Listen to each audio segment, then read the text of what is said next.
Bismillahirrahmanirrahim. Assalamu alaikum, dear students.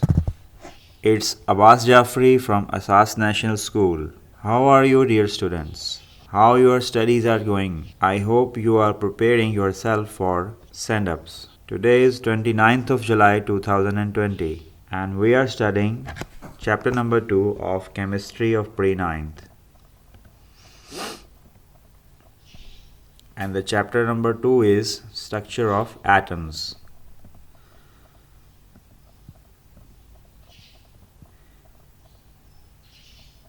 This is lecture number 27. In the previous lecture, dear students, we studied about discovery of protons and canal rays, characteristic properties of canal rays. And the third, we concluded about the canal rays that these material particles basically are protons. So we discovered second fundamental particles of atom, that is protons. In today's lecture, dear students, we just revised the discovery of proton and canal rays, and then we discussed discovery of neutron, and then in the last we discussed Test Yourself 2.1. Let's start today's lecture. This is page number 29 of your textbook and unit number 2, Structure of Atoms. So yesterday we talked about discovery of protons, and we said that in 1886 Goldstein observed in addition to cathode rays, other rays were also present in discharge tube. So these rays are called canal rays. इन rays को हमने क्या नाम दिया था?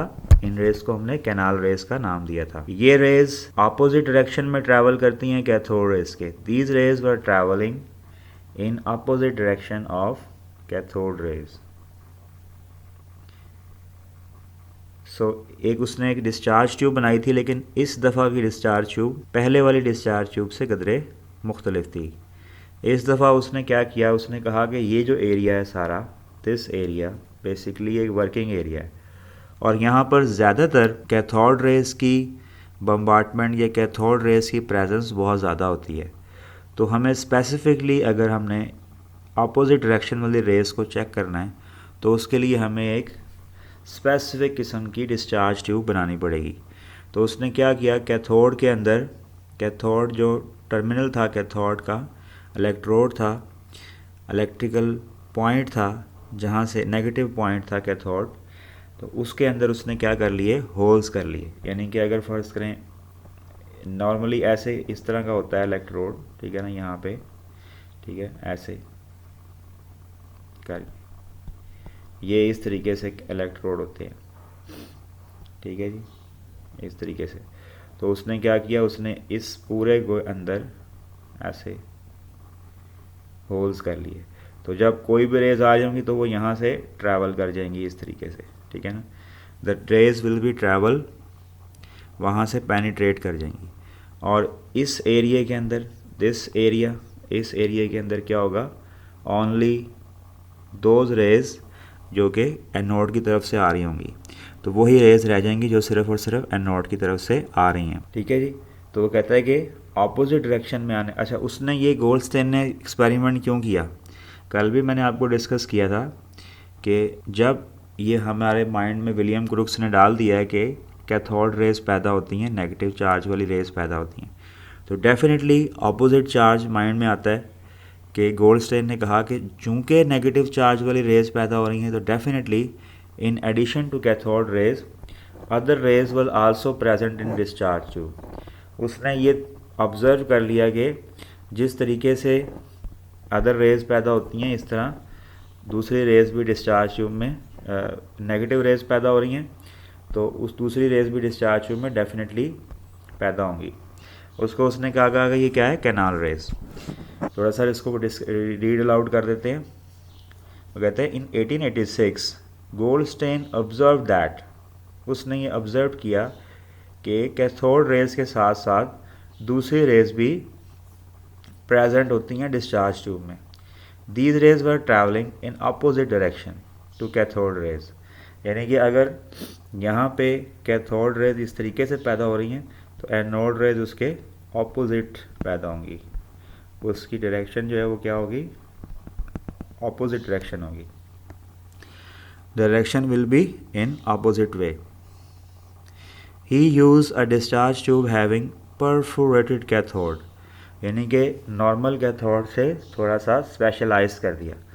एक और चीज़ ध्यान में रखें, यहाँ पे देखें नेगेटिव इस तरफ है और पॉजिटिव इस साइड पे है, लेकिन जो हमने पहले वाली साइड पढ़ी थी, पहले जो हमने पढ़ा था कैथोड रेस का, उसमें देखें कि पॉजिटिव इस तरफ है और नेगेटिव ये साइड पे है, तो इसके परेशान होने की ज़रूरत नहीं है, ठीक है ना।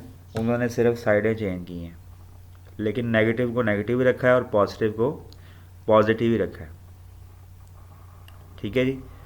तो उधर से फिर हमें ये जो प्रेजेंस है इस एरिया के अंदर, दिस एरिया, इस एरिया जो ये एक समझ लेंगे, इसको मैं कहूँगा कि ये एरिया क्या है, एक फ्री स्पेस है। Then this free space area will be we found canal rays. तो वो रेज यहाँ पे आके टकराई इस जगह के ऊपर, यहाँ पे आके उन्होंने जो है ना वो क्या कहते हैं, चमक पैदा की, जिससे पता चल गया कि these are the rays which are have negative have positive charge and these rays are opposite rays. उसके बाद कल हमने क्या किया था, प्रॉपर्टीज़ का था, और मैंने ये कहा था कि क्वेश्चन आ सकता है कि राइट डाउन द कि कैनाल रेज की प्रॉपर्टीज़ लिखें। तो पहली प्रॉपर्टी थी कि ये स्ट्रेट लाइन में मूव करती हैं, लेकिन इनकी डायरेक्शन अपोजिट होती है। अगर कैथोड रेज जो हैं ये नेगेटिव साइड है और ये पॉजिटिव साइड है, तो अगर यहाँ से कैथोड रेज जाएंगी तो इसके अपोजिट डायरेक्शन में एनोड रेज भी ट्रैवल करेंगी। फर्स्ट पॉइंट हो गया। सेकंड पॉइंट है कि इलेक्ट्रिकल मैग्नेटिक फील्ड में ये प्रूव होता है कि these are the positively charge rays, ठीक है ना। अगर हम इलेक्ट्रिक और मैग्नेटिक फील्ड करें तो हम ये बता सकते हैं कि ये पॉजिटिवली चार्ज रेज हैं। उसके बारे में मैंने आपको पहले भी बताया था कि फ़र्ज़ करें कि हमारे पास ये फ़र्ज़ करें एक डिस्चार्ज ट्यूब है, ये हमारे पास है कैथोड नेगेटिव साइड और ये हमारे पास है एनोड पॉजिटिव साइड। तो अगर फ़र्ज़ करें ये पॉजिटिव रेज ऐसे जा रही हैं इस साइड पे तो अगर हम इसके रास्ते में एक नेगेटिव ऑब्जेक्ट रख देते हैं जिसके ऊपर नेगेटिव चार्ज है, ठीक है, तो ये रेज बजाय स्ट्रेट जाने के ये इस साइड पे मूव कर जाएंगी। इसका मतलब ये हुआ कि ये जो हैं वो अट्रैक्ट कर रही हैं, आर अट्रैक्टेड टुवर्ड्स नेगेटिव, तो ये नेगेटिव की तरफ अट्रैक्ट करती हैं। इसका मतलब है खुद इनके ऊपर क्या है, पॉजिटिव चार्ज है। The deflection in electrical and magnetic field prove that these are positively charge. इनकी नेचर जो है वो डिपेंड करती है गैस के ऊपर। मैंने कहा था कि नेचर ऑफ गैस पे इसलिए डिपेंड करती है कि ये पॉजिटिव जो है वो प्रोटॉन्स होते हैं, मटेरियल पार्टिकल है, और प्रोटॉन हर एलिमेंट के, हर सब्सटेंस के डिफरेंट होते हैं।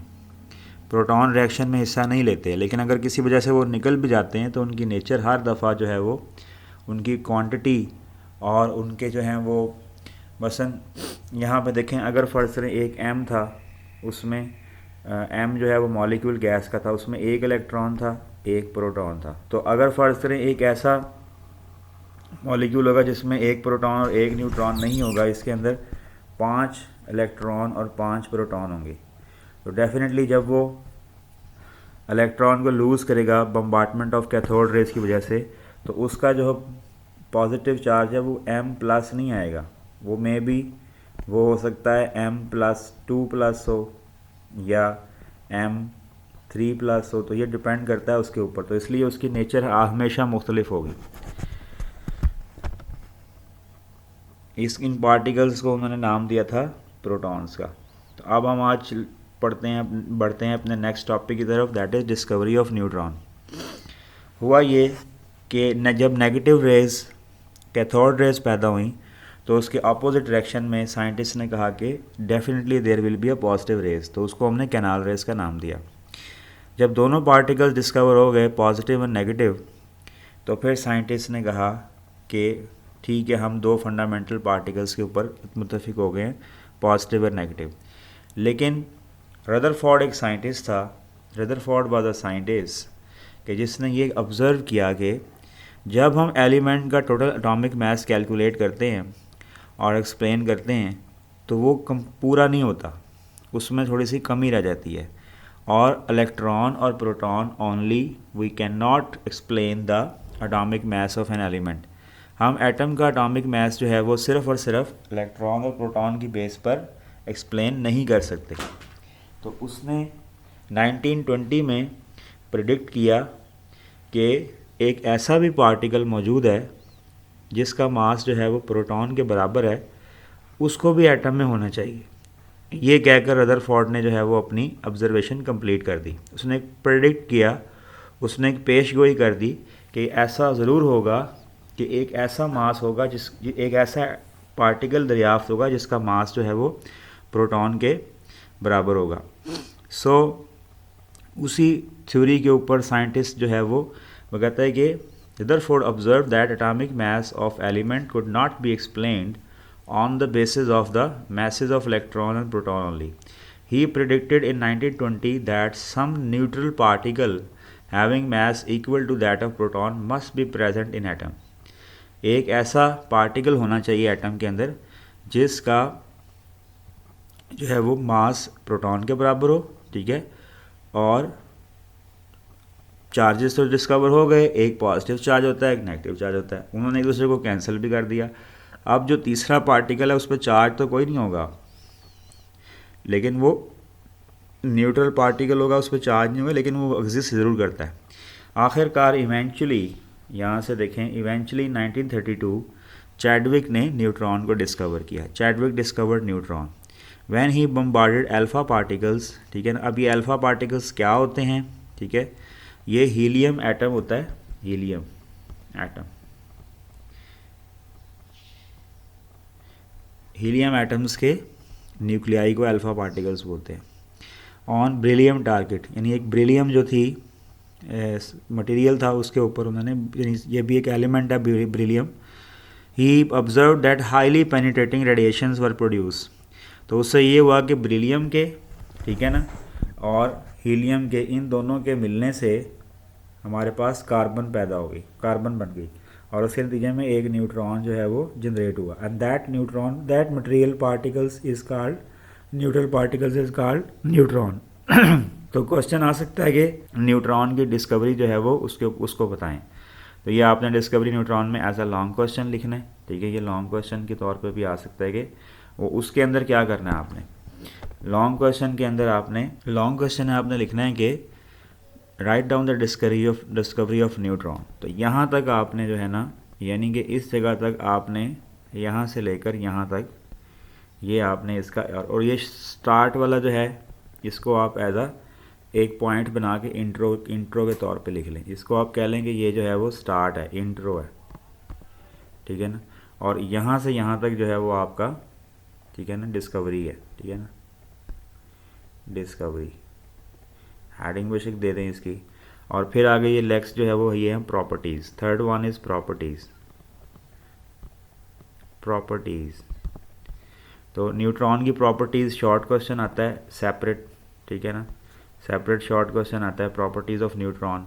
न्यूट्रॉन के ऊपर कोई चार्ज नहीं होता, neutrons carry no charge, they are neutral, they are highly penetrating and mass of these particles were nearly equal to that of mass of proton। तो इनका पार्टिकल्स का मास भी प्रोटॉन के मास के इक्वल होता है। And now let's move on the tested cell 2.1। The first question, do you know, क्या आप जानते हैं कि एनी एलिमेंट, कोई ऐसा एलिमेंट है जिसमें न्यूट्रॉन नहीं होता?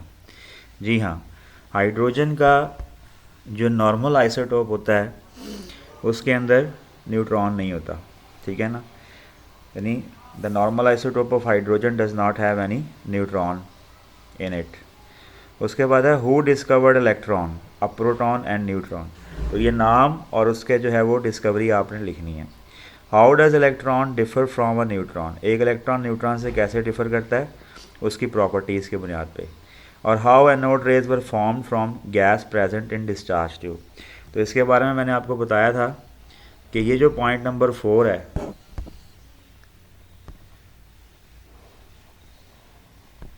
बेसिकली ये जो पॉइंट नंबर 4 है ये डिस्कवरी ऑफ प्रेजेंट है। कल भी बात की थी कि these raise do not originate from anode, in fact these rays are produced when cathode rays or electrons collide with the residual gas molecules। जो गैस मॉलिक्यूल्स वहाँ मौजूद होते हैं, रेजिडुअल्स में जो मौजूद होते हैं उसकी आयोनाइजेशन से, यानी उनके अंदर से इलेक्ट्रॉन निकालने पर वो रिमेनिंग पोर्शन जो है वो एनोड रेज बन जाता है। सो डियर स्टूडेंट्स, ये नोट्स हैं, these are the notes of chapter number 2 structure of atom, and you see that solve test yourself 2.1. The first question is, do you know any element having no neutrons in its atom? Hydrogen is the element. So answer क्या है जी? Hydrogen is an element whose isotope protium H11 does not have any neutrons in them. तो hydrogen के हम इस chapter में 3 isotope पढ़ेंगे, H11, H12 और H13।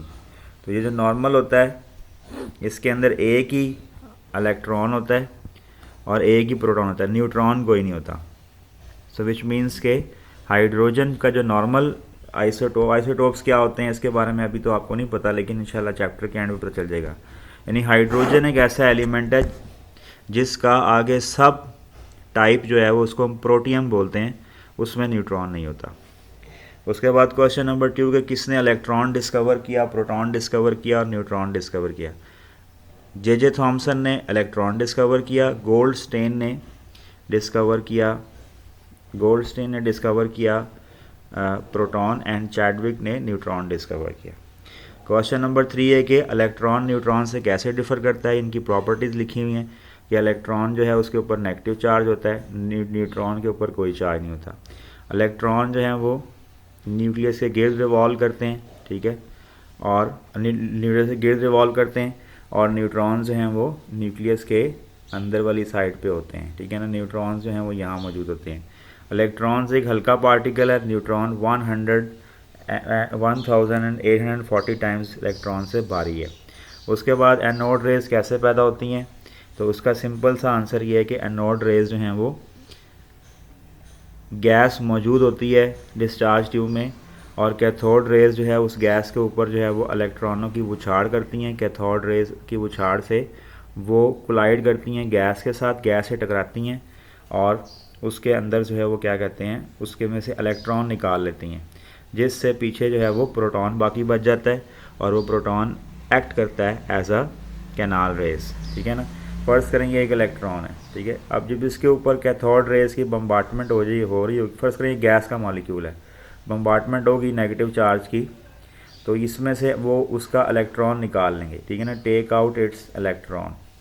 तो पीछे क्या बचेगा, पीछे प्रोटॉन बचेगा, और वो फिर क्या करता है, वो फिर अपोजिट डायरेक्शन में मूव करना शुरू कर देता है, ठीक है ना। तो ये था टेस्ट योरसेल्फ 2.1। डियर स्टूडेंट्स, आपका जो सिलेबस है वो इसी पेज तक है, टेस्ट योरसेल्फ 2.1 तक, और आपने अब नेक्स्ट जो है वो ईद के बाद हम इंशाल्लाह रिवीजन्स भी करेंगे, और जो 12 अगस्त या जो भी डेट है टेस्ट की, उसमें फर्स्ट चैप्टर कंप्लीट होगा, और जो सेकंड चैप्टर है वो जहाँ तक हमने पढ़ा है टेस्ट योरसेल्फ 2.1 तक, तो वो कितना बनता है, मेरे ख्याल है पेज नंबर 30 तक बनता है, लास्ट तक पेज नंबर 30 के। Okay dear students, thank you very much for today. अल्लाह हाफिज़।